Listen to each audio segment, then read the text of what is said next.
Tomato ములక్కాడ curry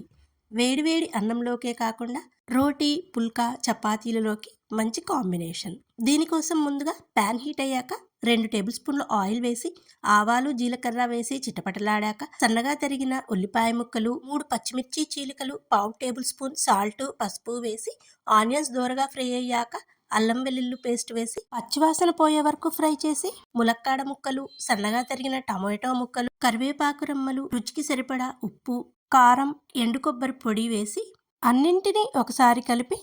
high ఫ్లేమ్లో 3-4 నిమిషాల పాటు టాస్ చేసి ఫ్లేమ్ని మీడియం టు లోకి అడ్జస్ట్ చేసి మూత పెట్టి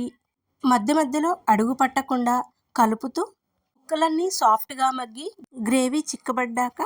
హాఫ్ టేబుల్ స్పూన్ ధనియాల పొడి వేసి ఒకసారి కలిపి మరో 2-3 నిమిషాలు మగ్గించి స్టవ్ ఆఫ్ చేయండి. అంతే, simple and tasty curry ready.